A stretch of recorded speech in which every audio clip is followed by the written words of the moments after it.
So, napakaganda ng ginawa ni Lord kaninang umaga, no? Alam ko may ni-reserve ang Panginoon sa atin sa umagang ito. So, gusto ko lang pong magsimula sa isang tanong na anong pumapasok sa isip mo pag narinig ang salitang love? Yan, love. Anong unang-unang pumapasok sa isip po ninyo? Pag-ibig, yan, SSS. Ano? Tagalog, ano? Pwedeng si boyfriend, si girlfriend, diba? Love. Pwede naman yung aso ko, diba? O kaya, this is Lance. Ay, hindi, iba pala yun, no? Iba pala yun, hindi yun love, no? Iba naman, siguro, yun nga, pag pinag-uusapan natin ang salitang love, madalas nasa isip natin romance, right? Romance 3 verse, hindi pala ganun, no? Romance, maalala mo si girlfriend, boyfriend, si D, si me. May mga ganyang tawagan ba kayo? Makapauta mo, Rev, tayo babagam. Di ba? Iba tayo ng tawag, eh, no? Sino pa ba? Si Prince, si Princess ko. Oh, baby ko. Hindi pala yung ko niya, Q. Yung, o kaya yung iba naman, COH. Yan, baby ko. Ganyan, no? Katuwa, no? So, pero alam niyo po ba, yung iba naman, ang naisip nila ay family, right? Love, joy, hope. Ayan, ganyan, no? Family. Pinag-uusapan natin ng love, nasa isip natin si nanay, si tatay, okay, mga ate, kuya, mga kapatid, okay? At yung iba naman ay sacrifice. Yan, yung mga taong nagsasakripisyo para po sa atin. Pero tanong siguro, ano ba talaga ang love? Kasi sa panahon natin ngayon, marami tayong pwedeng pagkuha ng definition of love, eh, right? Andyan si ChatGPT, right? ChatGPT, what is love? Yan, no? Love is, ganyan, dami explanation. Andyan din si Gemini, okay? Andyan din ang mga libro, dictionary. Na may nagdi-dictionary pa ba dito? Parang di na. Alam nyo, nalala ko dati, favorite ko dati sa library. Nagla-library pa ba kayo ngayon? Oh, sa library kasi ang dami doon lahat. Pag may gusto ko malaman, pag may mga ganito, may ganyan. So, ayun na nga, napakaraming definition about love. Meron din sa mga reels, social media. But alam nyo ba that the greatest definition of love is not found in a book, but it is found in a person, and his name is Jesus. Kasi ang hirap, eh, no? Ang dami nang nag-define ano ba ang loves, 'di ba? But the greatest definition of love is not found in a book, but it is found in a person, and his name is Jesus. Nung nabuhay po si Christ sa mundong ito, hindi lang niya itinuro paano magmahal. Kasi marami ka ding makikita, na mga turo niya na nagpapakita at nagsasabi kung paano magmahal. Tama? Okay? Pero hindi lang niya tinuro, pero dinemonstrate niya. Okay? Why? Because Jesus is love in action. Can you say with me, action? No? Hindi lang siya on paper, hindi lang siya dinidiscuss, pero talagang ma-aksyon. Pag titignan mo ang buhay ni Jesus, punong-puno ng aksyon, punong-puno ng OJT, di ba, Chayla? Pupunta sa akin yan. Gusto mo nang mag-preach? Ayan. Pero punong-puno ito ng aksyon. Sabi mo nga, aksyon. Sabi nga po sa most quoted verse, no, in the Bible, most search at sa ating mga Christians, tawag natin dito ay heart of the Bible. John 3:16, for God so loved the world that He gave His one and only Son, that whoever believes in Him shall not perish but have everlasting life. So Jesus is love in action. Dito natin makikita at ang cross, okay, kaya makugulat ka pag may mga Christian, malalaman mong Christian pag may cross, tama ba? Pag yung motor niya, may sticker yan na, Christian niya, yeah. O kaya nang ba yung iba naman, yung isda, alam niyo yung isda? Isda. Ayun, Jesus, na isda. Kikita mo yan, sa mga damit, sa mga, Christian yan, Cross kasi ang pinakamaingay na declaration ng pagmamahal niya. At nung nasa cross siya, as if Jesus is saying, I would rather die than spend eternity with you. Anong kwenta ng langit kung wala ka? Oh. Sabi mo sa katabi mo, hindi ko kaya kung wala ka. Okay. Shucks! Di ba? Katabi mo ba yung crush mo? Hindi. Sayang, dapat katabi ko siya, di ba? Kaaway ko pa naman yung katabi ko, di ba? Kaya ko mabuhay, wala siya, Rep. But yan ang sinasabi ni Christ sa atin. When Jesus Christ was on the cross, Jesus is saying, I would rather die than spend eternity with you. Pwede naman na hindi tayo kasama tama ba? Pero bakit kaya ginawa niya ang lahat? Pumunta pa siya dito, namatay para sa atin, para makasama natin siya. And so, grabing love yun. Sabi mo nga, grabe. Sa Gen Z term, tawag nila dyan ay IYKYK. Yung mga millennial, iyak-iyak. Ayan, iyak-iyak. Ano kaya yung hindi? If you know, you know. That's the love of Jesus. If you know, you know. Alam mo na yun. Grabe yung love ni Christ. Tama ba? Pero sino po dito, aamin kayo na minsan, hindi pala minsan, pero siguro in general, mahirap magmahal. Tama? Madali lang?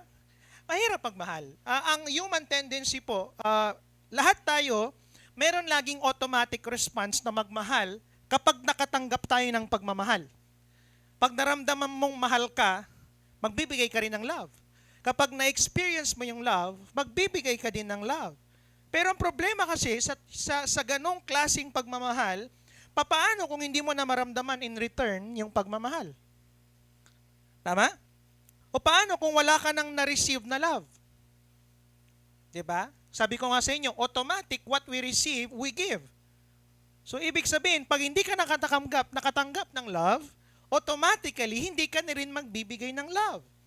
Or possible love pa rin naman, pero unti-unti nang nawawala. May mga term pa tayo, hindi ko alam kung Gen Z to, pero hindi to Gen Z, mga millennials, I fall out of love. And bigla na lang nawala yung love. Diba? Tama ba? Kaya papasok dito yung uniqueness ng love ni Jesus na nakaka-amaze. Why? Kasi magmula Old Testament, no, hanggang before dumating si Jesus, paulit-ulit na lang magmahal ang tao. Paano magmahal ang tao? Mai-in love. Bug-bug. Love at first sight, kikiligin. After nun, mamahalin. After magmahal, pag nawala na ng pagmamahal, magsawa na, hindi niya na mamahalin, hahanap ulit ng iba. For the longest time, yan ang culture, yan ang love ng tao. Pero nakakatuwa, because for the longest time, paulit-ulit na lang magmahal ng tao, not unless or not until Jesus came and showed us what love is. Salamat na lang, pumasok si Jesus sa kwento at makakakita tayo ng kakaibang klaseng pagmamahal. And that's the perfect love of Jesus. Amen?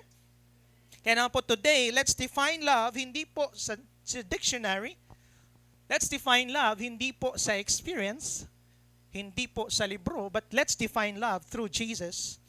Join me on my message entitled The Perfect Love of Jesus. Amen? Palapakan natin ang Panginoon. Are you excited? Who's excited here?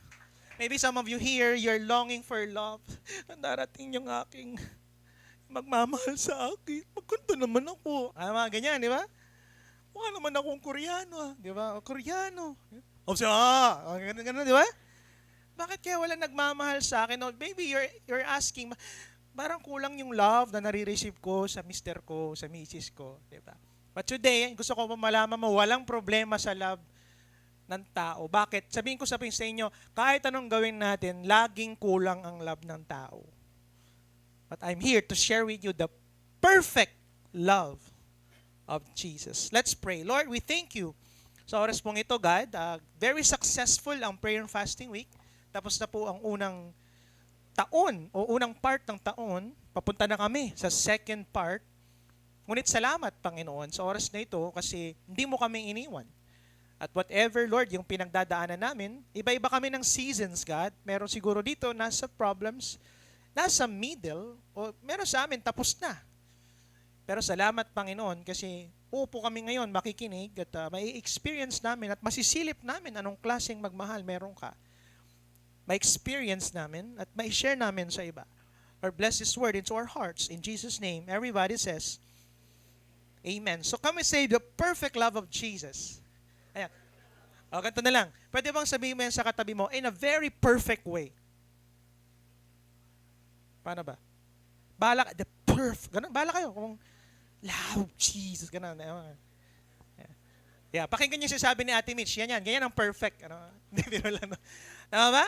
The perfect love of Jesus. Ano ba? Ano ba ibig sabihin? What makes the love of Jesus perfect? Bakit ba perfect magmahal si Jesus? Number one, apat lang po ito at magtatapos ako. Number one, because the love of Jesus is founded by grace. Okay? Can you say with me, founded?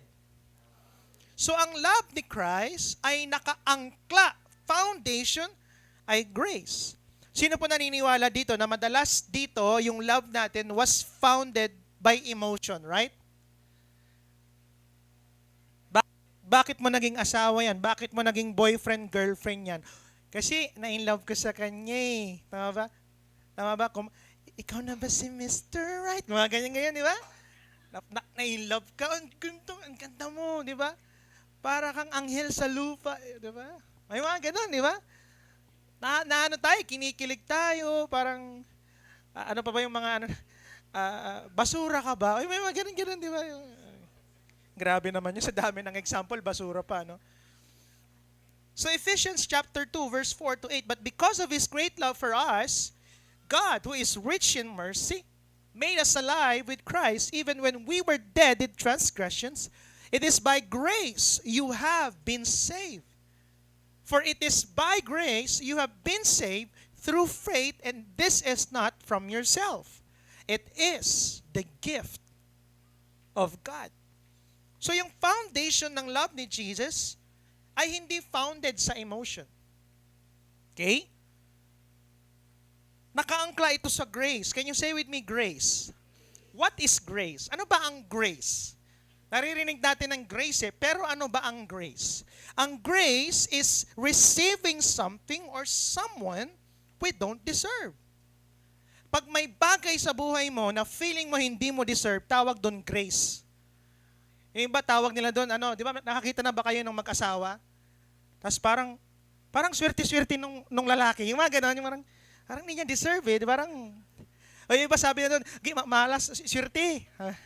Hindi swerte yun, hindi yun malas or what. Ano? Tawag natin doon grace. Oh, grabe ka naman, malas agad. Tawag doon grace of God. You don't deserve, but God gave it anyway. Tama ba? Dito daw founded yung love ni Lord. Grace. Can you say with me, grace? Kasi pag deserve mo, hindi na yun grace. Okay? Kaya pala lodi magmahal si Jesus kasi hindi mo deserve, but He still gives it anyway. Alam niyo ba na ni isa sa atin walang deserve mahalin ni Lord? Pero lahat tayo naka-experience ng love ni Christ. Saan ka nakakita niyan? Okay? Romans 5:8, but God demonstrated His own love for us in this, while we were still sinners, Christ died for us. Marami nagsasabi sa akin, Rev, bakit di ka na nakakatingin? Kung alam niyo lang po yung ginawa ko kasalanan. Ganun, di ba? Kung alam niyo lang po yung pinagdaanan ko recently. Brad, sis, gusto ko malaman mo. Wala ka pa sa church, minahal ka na ni Lord. Ano sinasabi mo, nagkasala ka nagkakasala ka pa noon, minahal ka na ni Lord. Hindi ibig sabihin umaten ka sa church, kaya mo ramdam si Lord. No. Wala ka pang ginawa, minahal ka na niya. Sa totoo lang, wala tayong ambag sa love ni Lord sa atin. If you think yung pag-attend mo sa church is enough, no, it's not yet enough. Para mahalin niya tayo to love us back, but He still give it anyway. Kasi hindi mo deserve eh. Hindi sinabing mahal tayo ni Jesus nung umatin na tayo ng church, nung ayos na ang buhay natin. Hindi pa nga maayos yung buhay mo, grabe na yung love ni Lord sa iyo eh. Nung hindi ka na nagmumura, sa Kanya ka na minahal? No. Makasalanan pa tayo, minahal na niya tayo. At hindi mo pa deserve, minahal ka na niya. Diba, sometimes sa isang relationship, kunyari lalaki, maliligaw ka, prove mo muna na talagang mahal mo. Saka ako bibigay yung matamis kong, paano ba naging matamis yung oo?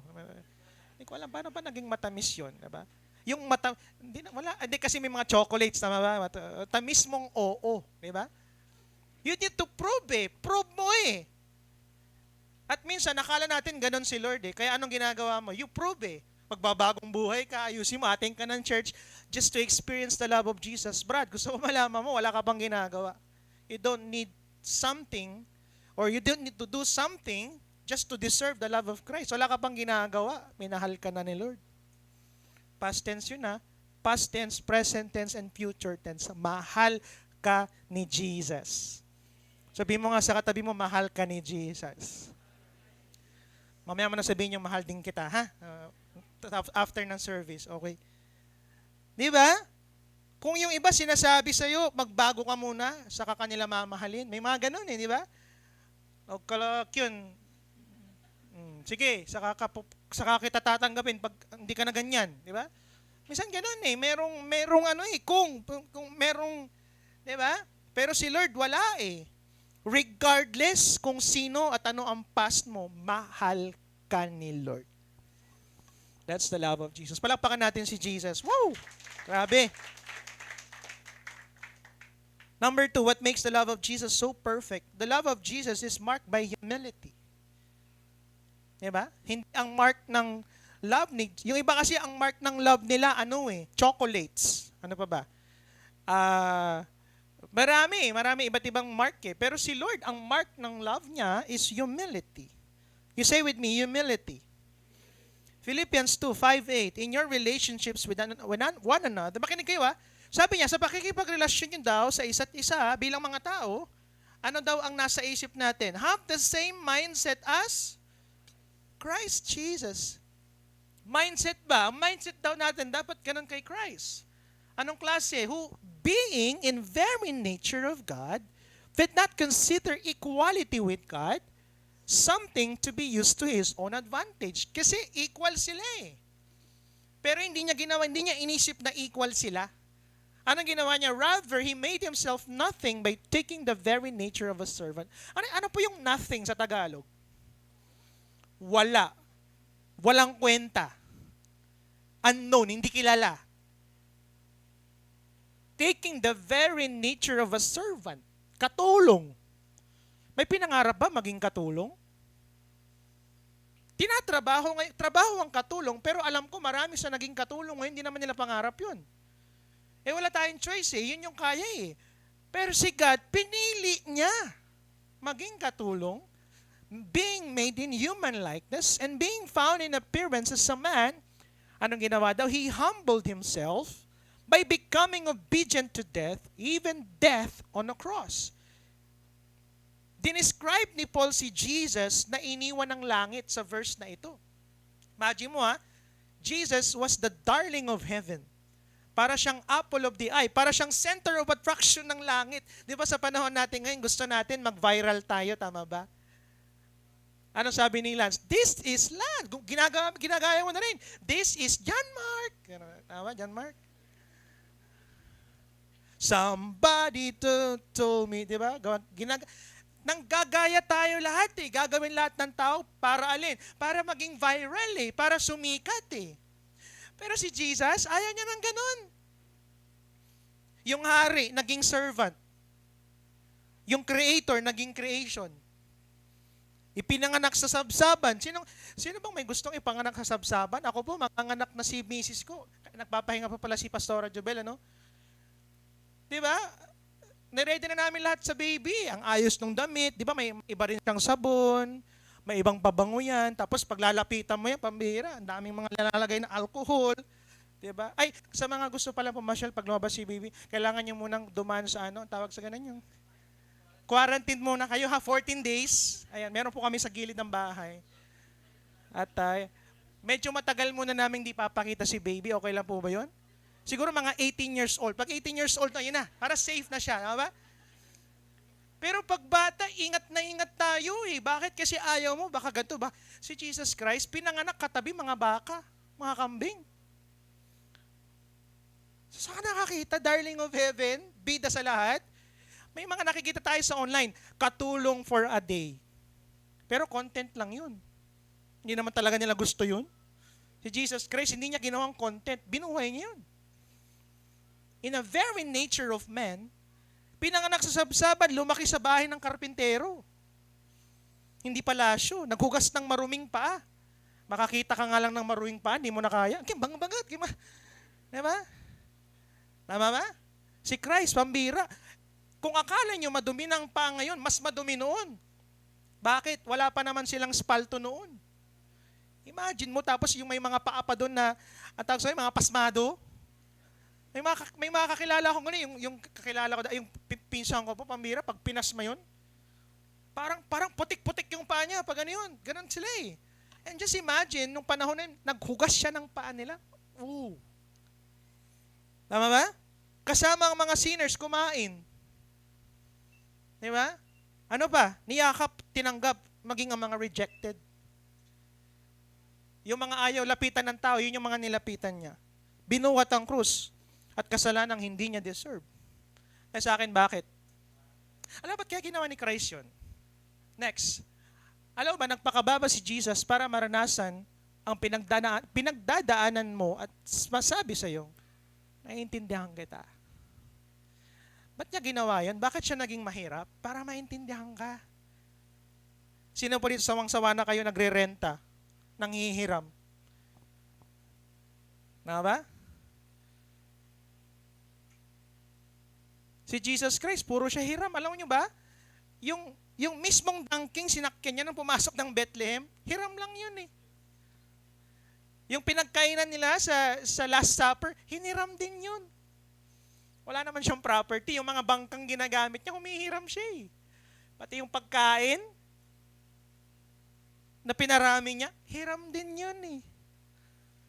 Tapos galit na galit ka, bagalan, kuro-kuro, yung iba, hiram na lang na akong hiram. Kaya alam mo ako, very grateful po ako, kahit nagre-renta lang kami, kahit may mga bagay sa amin na yung wala ka nung meron, grateful ka din eh.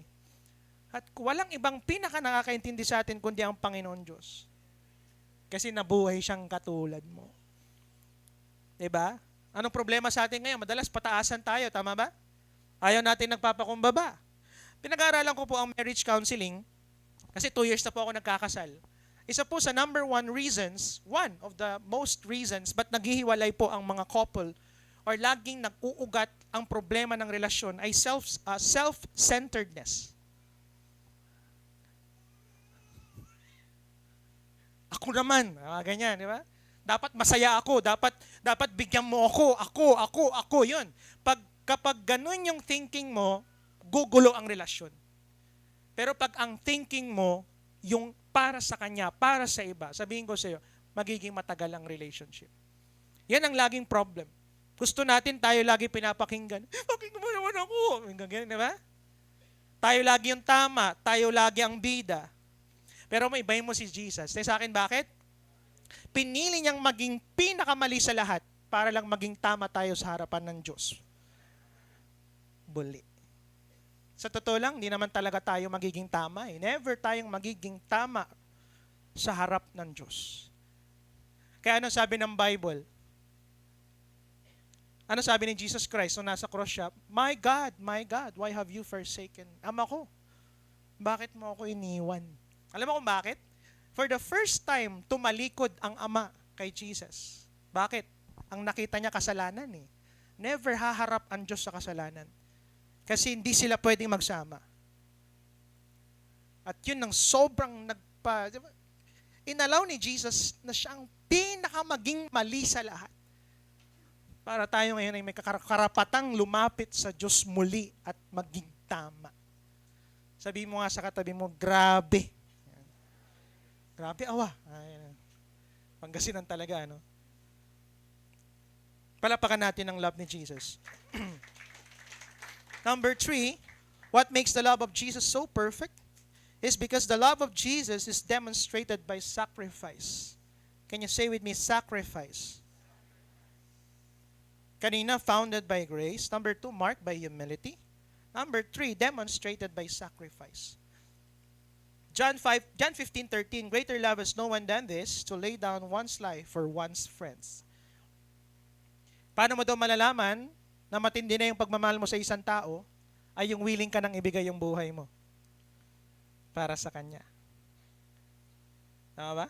May mga story ganyan nangyayari eh. Yung mga kwento ng meron yung napanood ko na true story ito. Bulag yung mag-partner sila. Tapos, nadisgrasya yung babae, I think, o lalaki, babae ata. So, bulag na siya. Hindi na siya makakakita. Ang ginawa ng lalaki, basta yung partner, binigay niya yung mata niya para makakitang muli. Gusto niyo ba yon? Ang ganitang mula. Isa lang, para tag-isa naman tayo. Minsan ganun, di ba? Ang hirap mag-sacrifice. Eh. Madaling sabihin, Des, nandito lang kami sa mga mag-asawa in sickness and in health. Tapos nung nagkasakit, kailan ka kagaling? Gano'n, sawang-sawa ka na. Kay mulatan, lanang lang. Abang buhay na akong ganito. Di ba? Akala ko ba sinabi mo in sickness and in health? Di ba? Grabe, ang cross, ang pinakamaingay na declaration ng pagmamahal ni Jesus sa atin. At alam nyo ba, ang pagkamatay ni Jesus ay hindi aksidente? Hindi rin ito murder. Hindi siya pinatay. Pero alam nyo ba na ang pagkamatay ni Jesus sa cross ay willingly pag-surrender ni Jesus ng kanyang sarili. Gusto niyo ng proof? Gusto niyo ng proof? Sabi sa John, sa Pinoy version, tinan mo, nakakatuwa. Sabi niya, walang pwedeng kumuha ng buhay ko. Ako mismo nag-alay nito. Wow. Sabi, no? Di siya pinilit ng Ama. Di siya pinilit ng langit. Siya mismo ang nag-decide. Mamamatay ako para sa inyo. Mamamatay ako para sa iyo. Pinili niyang mapako, pinili niyang magdusa, pinili niyang dumaan sa krus. Alam mo kung bakit? Kasi mahal ka ni Jesus. God loves you. Madalas mo naririnig yan, God loves you. But I just want you to know that God loves you. Sa panahon natin ngayon, di ba, madali na lang magsabi ng I love you. Pero kapag kailangan ng sacrifice, umaayaw na tayo. Kaya magugulat ka, makakakita ka ng mga relationship after 3 years, after 7 years, after 10 years, friendship over. Hiwalayan na. Yun na lang yun? Ang hirap eh. Sa totoo lang, lagi kong sinasabi, ang pag-aasawa hindi sa mga... Ang hirap po mag-asawa. Yung iba, ang nasa isip nilang kilig-kilig, tama ba? Yung kilig-kilig, nasa ano lang yun eh, nasa 1 to 3 years. Yeah. Kasi lagi ko sinasabi, tumatawa yung mga may masawa dito, you know? Di ba? Ngayon, ano na lang yan, pakitang tao na lang yung ginagawa nila. Joke lang po. Joke lang, no? Pero, ang hirap pong talaga, sa totoo lang. Kaya magugulat kayo, especially yung mga, sorry may mga kilala tayong mga ganun, di ba? Yung mga sikat na tao, mga ganyan-ganyan, di ba? Naghihiwalay sila eh. Sabi ko, grabe, pinakamaganda na yung napang-asawa, pero kulang pa rin. Yaman-yaman na, ganito, pero naghihiwalay pa rin. Ala eh. Ganun talaga ang love ng tao eh. Kahit anong gawin natin, talagang mauubos. Pero ibahin mo si Jesus because His love is demonstrated by sacrifice. Mo bakit? The more na may sacrifice, the more na mas nagsashine yung love ni Jesus. Amen? Hindi lang niya sinabi na mahal ka niya, pero ginawa niya. Kaya bawat patak ng dugo, bawat sakit ng katawan at bawat lamang na aalis nung siya'y nasa cross, tiniis niya. Kasi pinili ka niya at mahal ka niya. Mahal ka ni Jesus. Wow. Nakakatuwa, ano? At panghuli po, no? Kasi tinataas na times up. Tama ba yan? Sino tataas dyan times up? Kausapin kita mamaya, ha? Hindi, biro lang. Panghuli po, are we learning today? Sino po naamay sa love ni Jesus? Panghuli po, the love of Jesus transforms people. Pinakamatinding ginagawa ng love ni Christ is the love of Jesus transforms people. Jesus' love never leaves people where they are. No? Hindi siya nangiiwan. Peter denied Jesus 3 times. Tama? Dininay siya eh. Sabi pa ni Peter dyan, bago niya i-deny si Jesus, sabi niya, Lord, ang ganong patayak-ingan. Sinabi niya yun. Sabi niya, Lord, even if I have to die, I will never say that I don't know you. Pambihira. Nung nasa trial na, kukukauk, sabi ng manok, di ba? Kumagulgul yung bata eh. Alam mo, sa totoo lang, nung iniwan niya si Lord, actually, bumalik siya sa dati niyang buhay. Nag-backslide si Peter eh. Alam mo ang ginawa ni Jesus, nung unang-unang ginawa niya, nung nabuhay siya ulit, pinuntahan niya si Peter sa pangpang ulit. Kung saan sila unang nagkita. At tinanong 3 beses, Peter, mahal mo ba ako? Grabe, ano? Nakakatuwa kasi ni-restore si Peter kahit nagkamali. Si Mary Magdalene, pambira, sinasapian ng demonyo ito eh. Minsan nakakita ka lang ng mukhang demonyo, takot na takot ka na, tama ba? Ayaw mo lapitan. Diba, yung nyari, may nasa likod ka, akala mo, yung pala, nag-aapura, nag-aapura lang din, di ba? Akala mo, demonyo, ay, akala mo, ano na, di ba? Si Jesus, alam mo, pag napanood niyo po yung The Chosen, unang-unang series po doon si Mary Magdalene. Inayawan siya ng lahat eh. Pero anong ginawa ni Jesus? Tinawag siya ni Jesus by name. Mary Magdalene. Pambira, nung panood ko, umiyak ako eh. Sabi ko, grabe ka Lord. Yung iniwan ng tao, yung mga tayo, sinong pinupuntahan natin? Yung mga sikat, yung mga pinupuntahan. Si Jesus, pinupuntahan niya, yung mga hindi pinupuntahan. Tapos pag may pupunta sa church na parang nakakatakot, ayaw na ayaw natin. Tignan natin mula ulo hanggang pa. Si Jesus, pag nandito si Jesus, pag pastor siya ng church to, siya ang unang-unang yayakap dun. Uy, kain tayo mamaya. Anong gusto mo? Yan si Jesus eh. Diba? Si Mary Magdalene nahanap ang kalayaan. Si Zacchaeus na kurap. Pambira, kurap tong mamang ito. Sino po dito? Sorry for the word. Visit na visit ka na rin sa mga kurap. Nakita yung nangyari recently? Yung may pumunta sa ano eh, si Claire, yung si Claire, pumunta si pambira, minura-mura na ng tao. Alam ko ano na tayo eh. Kumbaga nasa dulo na tayo ng kainis eh. Sobrang inis na tayo sa corruption eh. At alam ko nung panahon na ito, parang gano'n na rin ito eh, si Zacchaeus. Galit din ang tao sa kanya, ayaw siyang makita. Tama ba? Wala pa nung maleta nung panahon na yun. Ano ba yung ginagamit siguro nila? Wala pa maleta eh. Pambira. Galit na galit ang tao sa kanya. Ano ginawa ni Jesus Christ? Tinawag niya eh. Tara, kain ako sa bahay niyo. Siyempre, alam ni Jesus maraming pera eh. Tama ba? Hindi, joke lang. No? Pero alam mo, natuwa ako. Bakit? Tawag doon retribution. No? Tawag ba? Retribution? No? Nakalimutan ko na yung term. Kasi sa Pilipinas, ang sabi, pag nagkasala ka daw, ibalik mo yung pag nag-corrupt ka, yung ninakaw mo, ibalik mo. Actually, hindi yun paghingi ng tawad, yung ganon, yung ibabalik mo lang.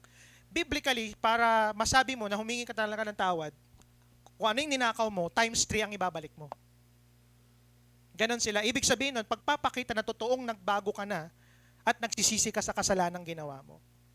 Anong ginawa ni Zacchaeus? Sabi niya, Lord, ano man yung nanakaw ko, babalik ko pa 3 times. Yung corrupt, naging generous. Binigay yung mga maleta, tama ba? Gusto niyo ba yun? Wag naman, di ba? Ay, nakakatawa, di ba? Grabe yung love ni Jesus. Even the corrupt officials, even the corrupt people, minahal ni Lord. Naging generous yung mama. Yung magnanakaw na katabi ni Jesus sa krus, pamira, walang ginawa yun ha, nagnakaw lang siya. Tapos nung mamamatay na sila, sabi lang niya kay Jesus, Jesus, paano naman ako? Uy! Sabi ni Jesus, today, you will be with me in paradise. Gusto kong puntahan sa langit yun. Walang ambag yun eh. Tama ba? Walang inambag. Nagsalita lang, kinausap lang si Jesus. Alam mo, doon natin makikita na wala sa ginawa natin na magliligtas sa atin. Wala siyang pagkakataon magbago eh. Pinatay na doon eh. Sabi lang niya kay Jesus, Lord, paano naman kami? Hindi ko alam kung nabuhay yung isa eh. Hindi naman nagsalita eh. Gunggo na niya, di ba? Amira, pinatawad ng Panginoon, nakasama sa paradise. Grabe, no? Ilan lang ito sa mga taong nakaranas ng pagmamahal ni Jesus. Pagmamahal na hindi lang kinilig, pero buhay na binago ang dala. Alam mo, ang pinakamagandang nagagawa ng love? True love transforms. Kung talagang mahal mo yung tao, hindi sapat ang cake talaga. Hindi sapat ang siomay talaga.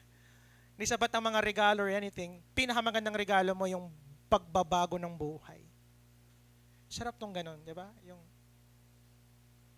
Tama? Yung parang pag nakita mo yung sa sobrang pagmamahal mo, yung ang goal mo, mabago yung buhay ng tao. That's the best kind of love. Kaya sabi ng Ephesians 3:17-19, ganda ng sabi sa Pinoy version, pinagpipray ko na lagi sanang nasa puso nyo si Christ dahil nagtitiwala kayo sa Kanya. Prayer ko na sana pagmamahal ang gawin yung ugat at pundasyon ng lahat ng gagawin nyo. para maramdaman nyo, malaman nyo at ng lahat ng mga taong pinili ng Diyos yung lawak, haba, taas, lalim ng pagmamahal ni Christ sa inyo. Sana maintindihan nyo ang pagmamahal ni Christ kahit hindi yun kayang abutin ng isip ng tao para mas makilala nyo pa kung sino talaga ang Diyos. The truth is, when you truly understand the width, the length, the height, and depth of Christ's love, fear disappears, shame loses power, condemnation is broken, and identity is restored. Amen? Sana hindi mo lang marinig ngayon na, "Uy, God loves you." No, sana ang prayer ko, makita mo yung bigat ng pagmamahal ni Lord sa iyo ngayon. This is more than saying to you na, "Uy, God, Jesus loves you, God loves you." No. Alam mo, nung naintindihan ko yung love ni Jesus, pambihira, nawala yung takot. Nawala yung kahihiyan. Ano pa? Nawala yung condemnation. At naibalik yung identity ko. Na mahal pala ako ng Panginoon Diyos. And that settles it. Pinakamalakas sa palakpak sa Lord. Tapos na po ako. Amen? Let's recall. You learned something? What makes the love of Jesus so perfect? Number 1, the love of Jesus is founded by grace. Number 2, the love of Jesus is marked by humility. The love of Jesus is demonstrated by sacrifice. And the love of Jesus transforms people.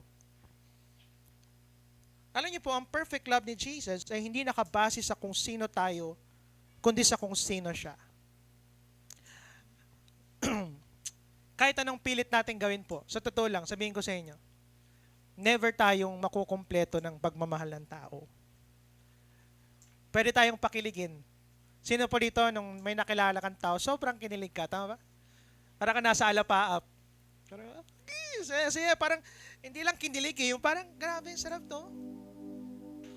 Pero bakit ganun? Minsan, yung same feeling o same na tao na magbibigay ng saya sa'yo, is the same feeling na magbibigay din ng pinakamasakit na part ng buhay mo.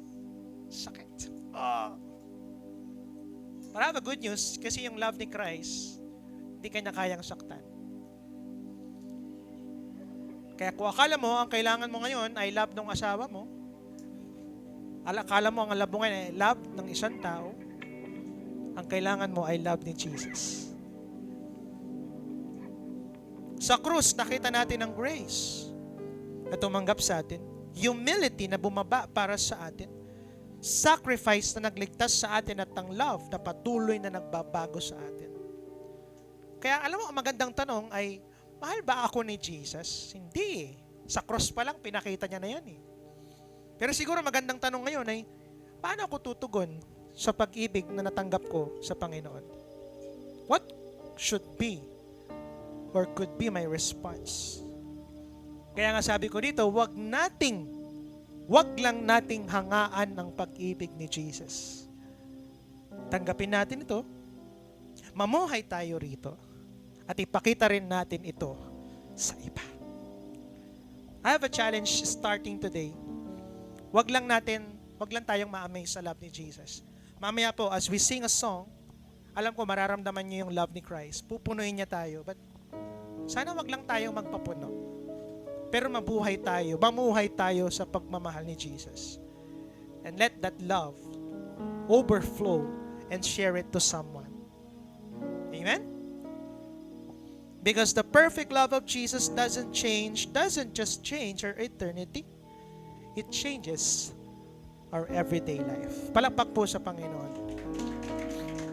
At tayo po tayong lahat. Let's all stand up.